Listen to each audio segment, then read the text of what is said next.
Michael Savage. Afternoons 3 to 7. On Talk 910 KNEW. And online at 910KNEW.com. The Savage Nation. On Talk 910 KNEW.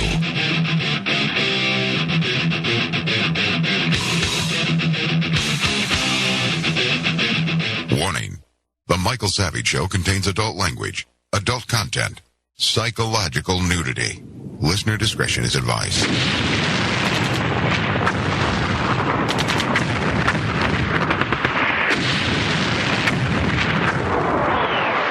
And now, America's most exciting radio talk show, The Savage Nation. Here is Michael Savage.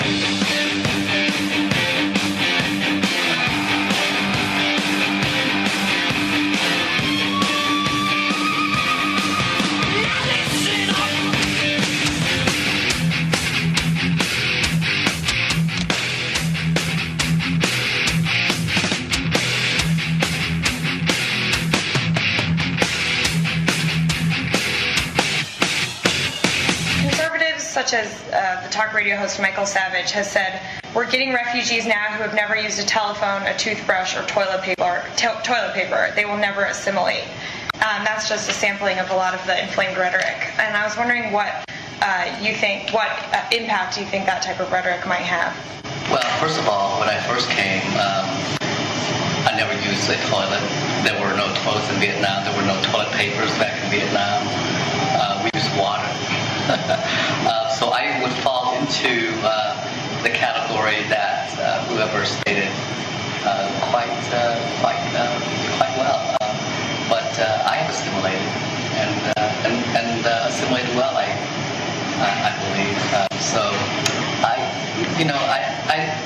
the Republican Party should not have those kinds of views that you just conveyed. A statement like that would be very anti-immigrant, almost to me borderlining to almost being racist, if you ask me. So I take that statement as being quite repulsive, if you were to ask my opinion.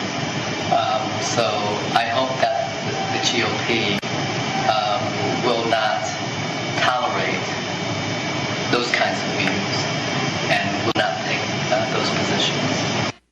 This is the Savage Nation. We have just heard an incoming junior representative from Louisiana of Vietnamese descent, Representative Joseph Kao, interviewed by a communist think tank, Think Progress, a far left, if you want to say far left, they're all far left today, and this one is a communist-oriented one, setting this jerk up. And the man says that I am first of all, too conservative, and that I'm a racist and I'm repulsive for saying the things I said when I said we're getting refugees now who have never used a telephone, a toothbrush, or toilet paper. I mean, my point is that if we're going to have refugees, they should be Einstein, violinists, educated, instead of the peasants of the world. We cannot afford to have everybody on earth come to this lifeboat, particularly now. Now, I believe that this character, Joseph Kao, who has no future whatsoever, according to his limited brain, should understand that we do not live in communist Vietnam. Mr. Kao, I hope these comments get back to you because, you see, sir, you actually made my point for me. Your intolerance of democracy is an example of your lack of assimilation. You see, Mr. Kao, we don't live in communist Vietnam where you fled. Here you must learn to assimilate to democracy where we tolerate all ideas, even those we disagree with. In fact, especially those we disagree with, we have to tolerate. We may not like it, but that's what we do in a democracy, and your inability to assimilate is evidenced by your fact that you're calling me a racist for saying the things that I believe to be true. This is the beginning of the Savage Nation. The phone number here is 1-800-449-8255. And the article is, Republicans attack Savage for being too conservative, in the form of Representative Joseph Kao, who we just quoted. You can read it on michaelsavage.com. My exact statement was, quote, we're getting refugees now who have never used a telephone, a toothbrush, or toilet paper. You're telling me they're going to assimilate? They will never assimilate. They come here and they bring their destitute ways to this country, and they never assimilate. And then their children become gangbangers. It is a disaster. I believe that I'm right. and I believe he is wrong. And I believe that by saying the Republican Party should not tolerate my views is more repulsive than my views. And I believe that Mr. Cow has made my point for me by exhibiting his intolerance. And I believe his intolerance is an example of the fact that he is not assimilated to a democracy. You see, Mr. K, I'll repeat it again. We don't live in communist Vietnam, Mr. K. Here you must learn to assimilate to democracy, where we tolerate all ideas, even those we disagree with. In fact, I would say especially those we disagree with, Mr. K. Now, you may say the Republican Party is attacking me, and they are. And that's because we conservatives have been ripping the Republican Party to shreds for years, and we were right. We have had a criminal for a president for years. We've had a criminal who has wrecked the economy. We've had a criminal who has conducted a war that he would not win or would not end. We've had a criminal who's done one crime after another. And now we're supposed to sit here and take a further insult from this newcomer to Congress who says we're racist for wanting to protect our own nation from this influx of refugees, most of whom refuse to assimilate. Just take a look at your cities. Take a look at your city landscape. Tell me where those gangbangers with tattoos are coming from. They're not the descendants of Albert Einstein. That's not the kind of refugee we had in the 1930s who were fleeing Hitler's Germany. Refugees who came here with educations. We are getting uneducated people who can never learn. They will not learn. Sure, once in a while you'll get one who does, and then we're going to hold them up as an example. Picked out of the pack by the far-left communist think tanks to show that we're wrong and they're right. So as you know, America is under assault from all levels right now. Both from the Republicans and the Democrats alike. That's story number one. If you get a comment on it, the phone number is 1-800-449-8255. There are other more important stories. Here is one of them.